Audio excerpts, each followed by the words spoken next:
Hello, freak bitches. And before I forget, the reason I wanted to show that video was I got you something. This is Leo May's wife. So you have the knife from Leo May. His wife made you this right here.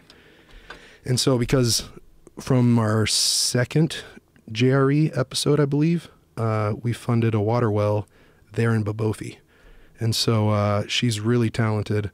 I mean, it might not look like too much here, but No, it's cool. What is it made out of? It's bark cloth. Wow. So it's tree bark cloth, and when they take the bark off the trees, fine.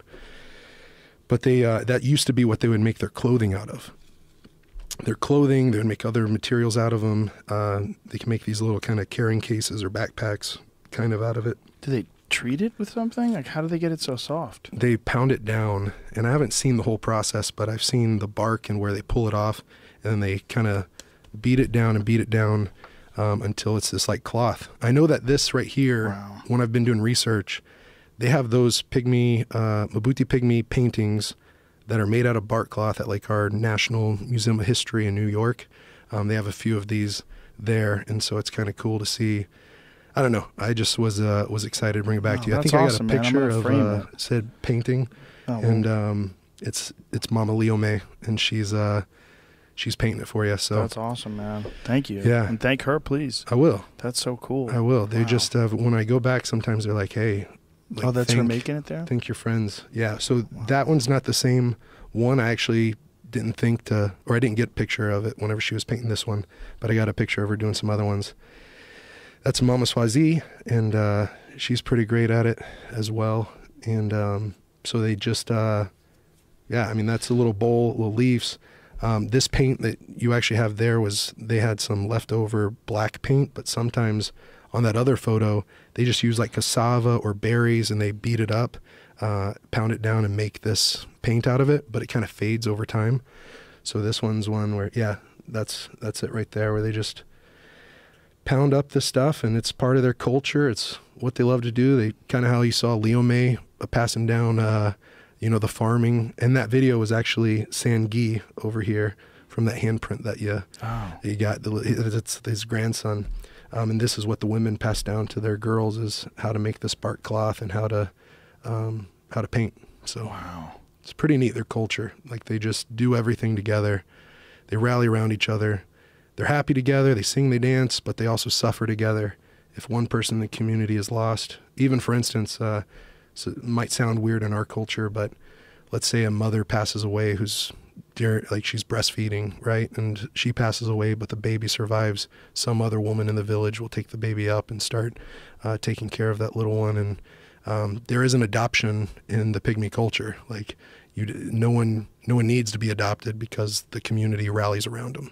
When someone's lost, they all mourn the death together, but then they rally around that family and see how they can all help and put in. So it's pretty cool. I love it. I've learned a lot from them. Well, that's how people used to be, man. Yeah. That's the original sort of tribal life of human beings. They would all raise each other. Christopher Ryan had this whole take on it in Sex at Dawn, and McKenna had a take on it as well, where they were talking about these ancient cultures.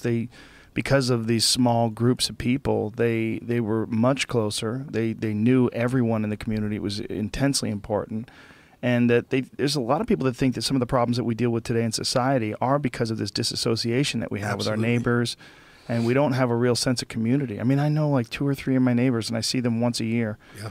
I say hi, wave, how's everything, man? Everything cool? All right, good seeing you. But that's it. There's no real community. There's no interaction. There's certainly no contribution as far as like working together to gather food or water or anything like that. And I would imagine that these people were just intensely close. Yeah, absolutely, man. That must have been a big part of the attraction to them, like when they took you in and you were living with them. And yeah, absolutely. I mean, I think the average Mabuti Pygmy village is only 85 to 150. On our 10 villages that we help and have the 3,000 acres of land, it's over 300 for each village. Do you know about Dunbar's number? Mm-mm. Dunbar's number is a number that, it varies, but the number's somewhere around 150 for most people. There's a number of people that you can keep close relationships with. Oh, wow. That you really only have room for 150 people in your head. You essentially have hard drive space. Wow. Yeah, and that seems to be related to ancient tribal communities that people had, that we developed that way. Yeah. That we developed these small groups of 50 to 150 plus people. Yeah. And then when you get larger than that, things get weird. Yeah. Well, no, that's so true. Like whenever I went through the 6-year battle with Oxy and just narcotics or pain pills, like I don't know, I would always be able to isolate super easy, right? Because when you're in your home, you're completely alone. And so it's different when you're in a village, and with the pygmies, you saw some of those huts, how small they are. Yeah. You know, seriously, in several of them, whenever I'm sleeping, I have to sleep in the center, and I have to have my feet out the door because it's so small. But it's, you only go in there when you're going to sleep. Or if you're not feeling good and you need some rest, or the sun's right over your head and you're hot. But besides that, you're cooking, your kitchen's outside. That's where the people is. That's where you do life, is outside of your home, around the campfire. We call it Campfire University because that's where we've been taken to school from the pygmies. That's where they teach us the most about life, is around the campfire, learning their culture, learning about their kids, learning about the hunts, learning about how they make this, make that. And it's where you get to do life together. And so it's something really, really cool. Honestly, I told them, they want to know a little bit about my life. And I told them that I went through drug addiction for 6 years. And, you know, they don't really struggle with that at all. And then I told them I got really depressed. And I told them I got really sad. And I told them that I got so sad that I decided one time to take as many pills as I could and drink, it was like half a bottle of Everclear or more, and snorted a bunch of Coke and just wanted to end it all. So, I mean, I told him that I was suicidal, and I won't ever forget how they looked at me almost dumbfounded, in a way of like, and then one of the questions the chief asked me said, well, wouldn't hurting yourself only hurt you? And so the whole concept of, I guess what I'm getting to is, they had never heard of anyone killing themselves. Like maybe they had heard stories or something like that, but they have never known anybody that actually killed themselves or heard of it. It's not something that their community, their culture, the pygmies kind of untouched out in the forest, or even not up in the cities. Like, that's just something that they don't struggle with there. They're struggling so much day in and day out with struggles that are so deep, and they see their family and they do life together, that I think they just have so much more of what we were just talking about, so much more of a support system, people that will rally around them. When you lose a family member, everyone rallies around you. Like, whenever I go to the funerals, it's the worst thing in the world. The sounds, like, people don't try to compose themselves. They don't try to dress the body real nice and have flowers all around. And now losing, loss of life is always tough, always terrible. But there's something we do here in our culture where we make it, try to make it as nice or smooth or almost pretty as possible. You know, the person's dressed really nice and has the flowers, and you compose yourself to come there. You gather yourself, you prepare the eulogy. There's a program when you step in there. People get handed something and you know what's going to happen there, so you kind of can all compose. Man, there, it's just so ugly. It's so raw. It's so real. And it's so, like, in your face, and it just rips your heart open, to where people are mourning. I saw J-Lua, whenever Bobo, me and Ben were the ones that told J-Lua, he's the chief, about his grandson passing away. We were there when it happened. He wasn't around. He was out collecting or gathering. And we met on the same path together, and he saw it in our face, that he knew Bobo was sick, but now he knew that he was gone. And I remember J-Lua just falling on his back into this, off the side of the footpath, into like this pile of brush, like probably 2-3 foot tall, where he like sunk into it. And he was just squirming on his back. You know, he's like in his 60s, and he's watched so many of his grandchildren like pass just because they don't have clean water, and seeing him squirming, almost wanting to like crawl out of his skin, you know?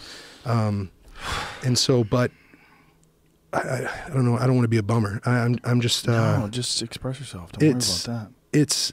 but then how the whole community, all 150, 200, 300 people that were there, all mourned together. Like we shared it. Like I cried in a way that was like, you know, like Right. like wiping my tears with everybody, because everyone was mourning. Everyone was crying. It wasn't just a few people. It wasn't just his mom and his dad, his mom Macho. It wasn't just Jelua. It was the whole village cried together. And so I don't know, but for me that makes it seem like, I don't know if this, I don't want to make too many connections between our culture because they're completely different, or a lot different. But I think here a huge cause of divorce is the loss of a child. But there, it almost unites the parents, so much so whenever they lose a little one. And I don't mean to make this comparison, but it's like, I think it's because when they mourn, they truly go to the depths of the darkest place, and they're able to truly almost get it out, if that makes sense. Where when you're at the funeral, you let yourself go. You just let go. And it's okay, however ugly or however you handle it, whatever emotions come, you just ride that wave, if that makes sense. Do you think that because their life is so difficult, that life itself becomes more precious and the loss becomes more powerful, or more intense, more raw? Wow. Yeah, I needed you to sum that up for sure. Yes, I do. I think whenever you struggle so much, you become so much more appreciative and grateful of life, of every breath you take. Well, that's got to be connected to their lack of understanding of suicide, because our idea of what a difficult life is, it's difficult, but there's food and shelter and there's, and really the easiest place to live in the world, all those things connected. Whereas with them, just staying alive is such a struggle, and getting water, which is so easy for us. Anybody can walk in any bathroom and any gas stop, turn the water on, water comes out. I mean, water's not hard to get in America. Even with droughts, it's easy to get water. We water fucking golf courses with millions of gallons of water every day. Yeah. Our understanding of what a struggle is so different. Yeah, and I think whenever we struggle here, we can go hide away, and we don't have to deal with it. Right. We don't have to have conversations about it. We can almost escape it. We can escape it with our toys, with our technology. We can just bury our face in our phone or a computer, or sit and watch a movie. And like whenever those uncomfortable feelings come up, we can try to ignore them or suppress them, if that makes sense. Yeah. And it's almost, man, this is going to be a weird, strange curveball or left turn, but it's almost like I've started floating recently. And whenever I go in there, into the tank, it's like you're left alone to your thoughts, right? You don't have that technology, you don't have this. And so you can deal with stuff, and you can try to focus and let go. And for me, it's been really beneficial. And so I know that sounds weird for me to make that connection, but whenever you're just left alone with your own thoughts, you can go deep. Yeah. And I feel like our culture here, if we compare, and I love our culture, I'm not saying there's so much wrong with it, but I feel like there in relationships, you go an inch or two wide and you go a mile deep in the Congo. You get to know people. And then here, a lot of times you go a mile wide, but you only scratch the surface. You don't go beneath the topsoil that much. So you do sometimes with few people. There's only few people we trust with that, But it's almost like there, everyone's so open to going deep with one another. And because of that, you get to know each other better. You get to truly hurt when they hurt. You get to laugh when they laugh. You get to cry when they cry. And man, I don't have to keep going on about it, but please. Listen, don't apologize. There's a real argument for the way that we live right now is not a way that we were designed for.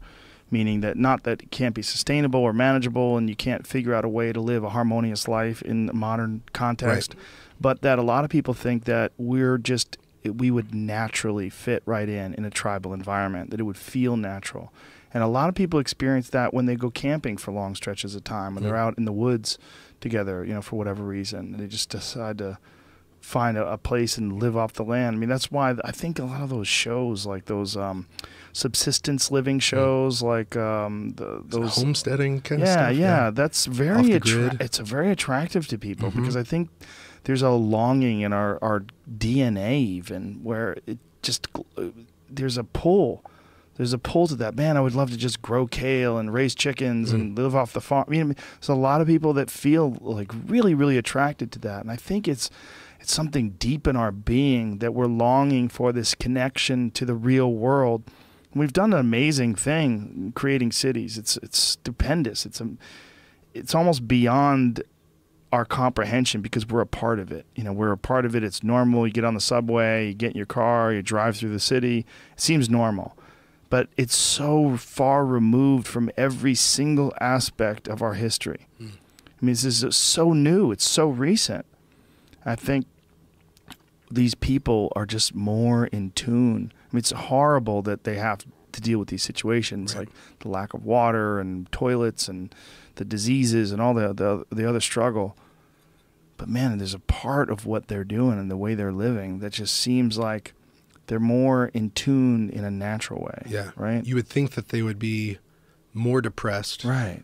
And but like you heard Leo Mays laughing that when they asked him about the bananas, and he just got tickled. You know, he couldn't hold himself from just laughing and saying, "I can't count that much." You take someone from Beverly Hills and say, "Hey, this is what we got for you. You can grow bananas now." They're like, "Fuck you! How do I get out of here? First class only." You know?